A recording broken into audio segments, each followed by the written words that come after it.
Voilà, pour Timitar à Agadir, tout de suite on accueille sur ce plateau notre invité du jour. Il s'appelle Alain Baton. Bonjour monsieur Alain Baton. Bonjour. Alors je rappelle que vous êtes écrivain et consultant coach. Vous vivez à Tanger.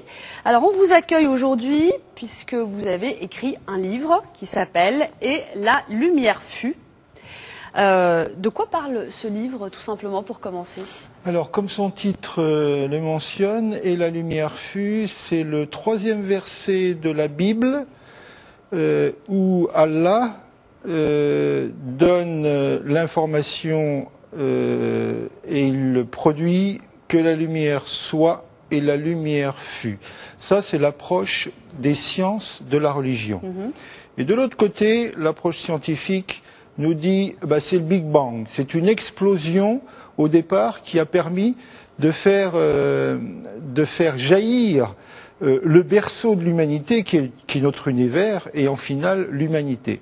Ce livre-là veut être une synthèse entre l'approche scientifique classique et l'approche des sciences de la religion, c'est-à-dire des sciences telles que l'on peut les apprendre dans la Bible hébraïque, dans l'Évangile ou dans le Coran. D'accord. Donc, finalement, l'unification des sciences en général, que ce soit les sciences classiques ou les sciences religieuses, comment vous est venu finalement ce concept un peu je suis une personne qui essaye d'être le plus général possible et le plus global possible.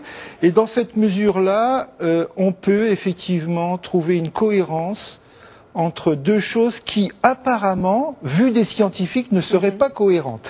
C'est une unification, ce livre-là, de ce que l'on appelle le créationnisme d'un côté et l'évolutionnisme de l'autre côté. En réalité, on peut très bien admettre un créateur qui a tout créé au départ et montrer d'une façon beaucoup plus scientifique que c'est la même chose. D'accord. Alors, c'est dans une optique de développement personnel aussi, il faut le souligner, que s'inscrit cette démarche. Les livres que j'écris sont toujours dans une optique de développement personnel. Alors, à qui ça s'adresse, justement? Alors, il s'adresse principalement aux jeunes étudiants, mais il peut s'adresser à toute personne désireuse d'avoir un peu plus d'informations, parce que c'est une jolie histoire. L'histoire de l'humanité est magnifique. Bien sûr. C'est superbe. Donc avoir une idée, et puis se dire, dans les livres de religieux, on nous parle de 6 jours. Que ce soit dans le Coran, que ce soit dans la Bible, on nous parle de 6 jours de la création. En réalité, on s'aperçoit que ce ne sont pas 6 jours, ce sont 6 périodes. Et ce qui est magnifique, mais ça a toujours été dans les livres sacrés, notamment la Bible, où il parle de premier jour. Mais si on regarde le texte hébraïque, il parle de jour 1. Et jour 1, c'est pas forcément le premier jour, c'est une période. Donc ces 6 périodes-là, on peut très bien les associer aux fameux 13,7 milliards d'années que les scientifiques nous déclarent comme origine de l'univers. Oui, effectivement. On peut faire une synthèse. Alors le développement, on va revenir au développement personnel et au coaching. Où est-ce qu'on en est justement au Maroc du développement personnel, sachant que dans les pays occidentaux, c'est un créneau qui marche très bien.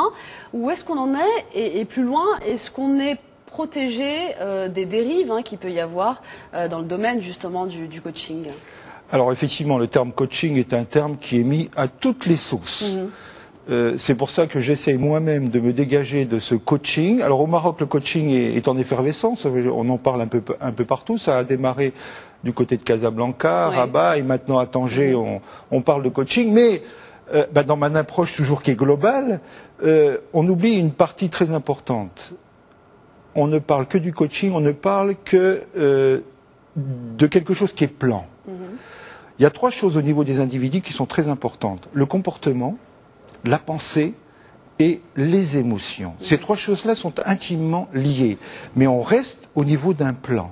Et il faut pouvoir mettre du relief à sa vie. Et le relief là, ça s'appelle pas coaching, ça s'appelle spiritualité. C'est-à-dire qu'il faut pouvoir lier le coaching à la spiritualité, chose qui n'est absolument pas faite actuellement. Voilà, justement, est-ce que vous pensez qu'au Maroc, on est prêt pour avoir Moi, dans ce que j'amène au niveau du développement universitaire, du développement personnel, chez les jeunes universitaires, ou de plus en plus dans le domaine de l'entreprise, ça fait un excellent écho au Maroc. D'accord. Oui. Alors pour finir, finalement, c'est un message de paix et d'union. Oui. Donc des 3 religions du livre à quelques jours du mois de Ramadan en plus. Oui. Donc, et oui, un an, ça passe vite.